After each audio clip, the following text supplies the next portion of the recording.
Eski Ukrayna Cumhurbaşkanı Viktor Yanukovych arkasında bu kompleksi bıraktı. 140 hektarlık alan küçük bir köy gibi ve lüks yapısıyla dikkat çekiyor. Avlanma alanı, golf sahası, yat kulübü, helikopter pisti, klasik araba koleksiyonu, deve kuşu çiftliği, hayvanat bahçesi, gemi restoran ve lüks konutlar ilk göze çarpanlar. Merhaba arkadaşlar, bu videoda Ukrayna'da seyahat sitelerinde sıra dışı olarak tasvir edilen bir yere gideceğiz. Başkent Kiev'in 25 kilometre kuzeyinde Dnieper Nehri'nin belki de en güzel manzarasının olduğu Medjugorje kompleksine. Eski Ukrayna Cumhurbaşkanı Viktor Yanukovych 2014'te ülkeden kaçıp Rusya'ya gittiğinde bu saray gibi yapı geride kaldı. Kapıları ilk kez halka açıldığında ise herkes şaşkınlık içindeydi. Neden mi? Hadi başlayalım.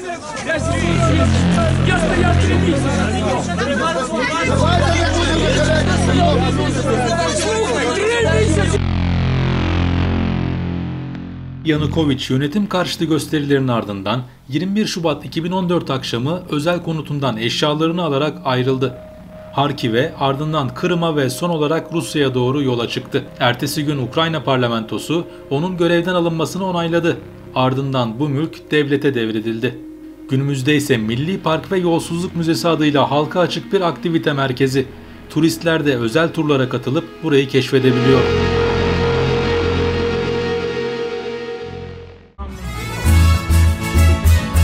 Bugün bu dev komplekse gelenler bisiklete binmek, piknik yapmak ve küçük plajında yüzmek gibi birçok etkinliğe katılabiliyor. Medjugorje, Dnieper Nehri'nin sularıyla oluşturulan ve Kiev Denizi olarak bilinen gölün kenarında inşa edildi. Open Demokrasi'ye göre uzmanlar, kariyerinin çoğunda maaşı ayda 2000 doları geçmeyen Yanukovych'in yaşadığı özel konutun değerinin 75 ile 100 milyon dolar arasında olduğunu söylüyor. Medjugorje'ye girdiğinizde çiçeklerle süslenmiş yemyeşil bir bahçe sizi karşılıyor.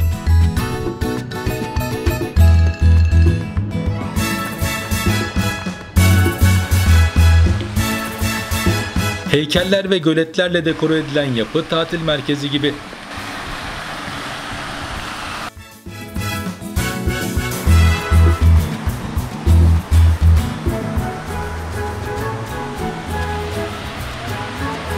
Yürürken karşınıza leylek, tavşan, geyik gibi hayvanlar çıkabiliyor.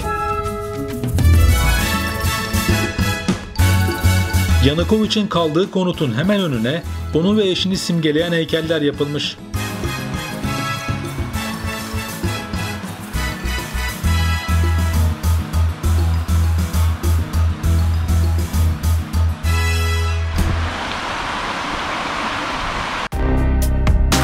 Honka. Onu inşa eden Finlandiyalı şirket nedeniyle Honka olarak adlandırılan eski başkanın evi Medjugorje'deki ana cazibe merkezi. Dışarıdan büyük ve normal bir ahşap ev gibi görünen Honka'nın içi lüks eşyalarla süslü. İlk göze çarpan ana merdivendeki 1.8 milyon euroluk kristal avize. Ukrayna Gümrük ve Özel Tüketim Bakanlığı'nın verilerine göre konağın Lübnanlı sedir kapılarının her biri 64.000 dolara mal oldu. Merdivenler için 3 set ahşap panel 200.000 dolar, kış bahçesi için duvar kaplaması 328.000 dolar, neoklasik bir sütun ve korkuluk 430.000 dolar, her bir avizenin değeri ise 100.000 dolar. 1,5 yıl içinde Medjugorje için ithal edilen parçaların toplam maliyeti ise yaklaşık 10 milyon dolar.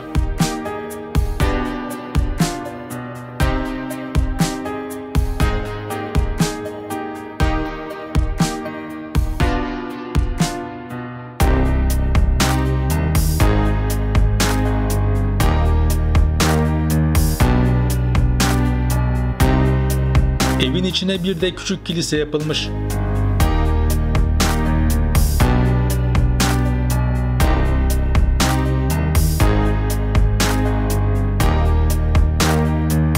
Oturma salonunda John Lennon'ın doğumunun 70. yıl dönümü anısına Steinway tarafından dünyada sayılı üretilen piyanolardan biri bulunuyor.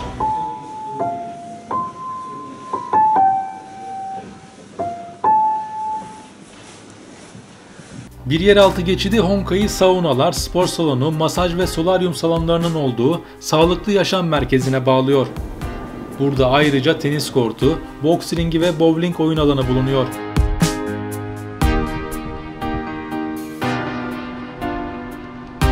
Sovyetler Birliği döneminde Komünist Parti liderlerinin yazlık ev olarak kaldığı yapı, Ukrayna'nın bağımsızlığını kazanmasından sonra yabancı heyetleri ağırlamak için kullanıldı. Ancak Yanukovych 2002'de başbakan olduğunda buraya taşındı. Önce yapıyı kiraladı, sonra da özel mülkü olarak satın aldı. Kompleksteki en ilgi çeken yerlerden biri Yanukovych'in klasik otomobillerinin sergilendiği alan.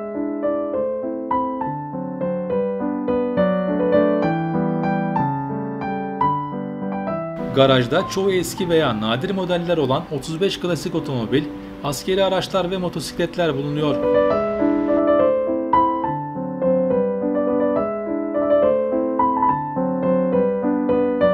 Buradaki 2009 Zil marka otomobilden dünyada sadece 3 tane olduğu ve diğer ikisinin Kazakistan'ın eski lideri Nazarbayev'de ve Rusya'da Putin'de olduğu söyleniyor. Koleksiyondaki en eski araba 1938 model Audi. Diğerleri 1930'lardan 1980'lere kadar değişen Sovyet, Alman ve Amerikan retro otomobiller.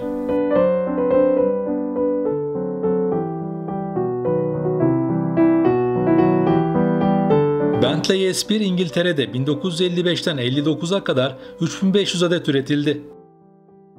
1963 model Chevrolet Impala 1980'lere kadar Kuzey Amerika'da en çok satan otomobillerden biriydi. ZAZ 965 1960'lı yıllarda Ukrayna'da üretildi. O dönem Belçika ve Avusturya'da Yalta adıyla satıldı. Rus otomobili Moskvich 400'ün geliştirilmiş versiyonu 401 1956'ya kadar üretildi. Bu araç o dönem Doğu Almanya ve Norveç'e ihraç edildi.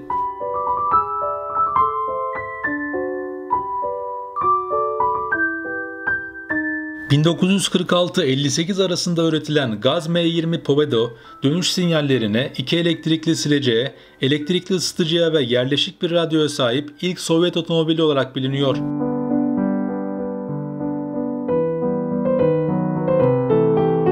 ...1970 model Gaz 22 Volga, o dönem genellikle ambulans olarak kullanılıyordu. Rus sedanı 1966 model Gaz 21, 1956-70 arasında üretildi.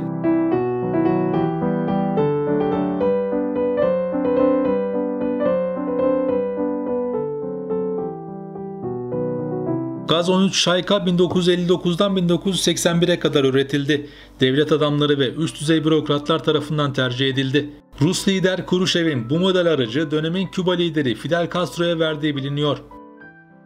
Yanukovych'in garajında 1962, 66 ve 68 model Şayka bulunuyor.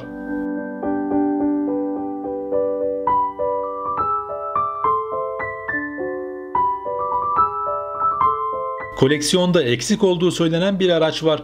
Dünyada sadece 7 tane olan ve değeri 2 milyon dolardan fazla 1935 model Porsche.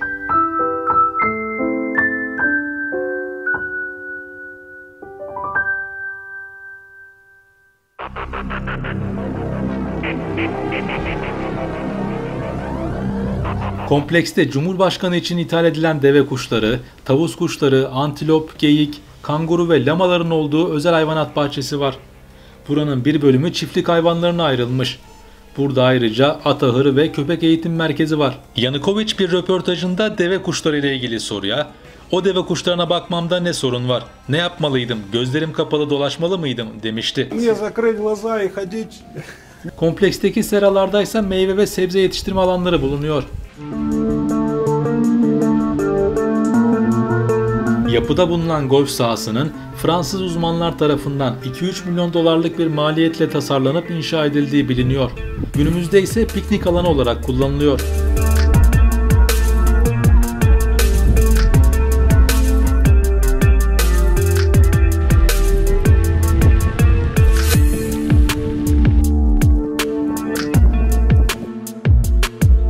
Galeon yalnızca Medjugorje için inşa edilmiş ve restoran olarak kullanılmak üzere donatılmış. 18. yüzyıldan kalma yelkenli geminin bir kopyası. Geminin dekorasyonunun 3 milyon dolara mal olduğu belirtiliyor.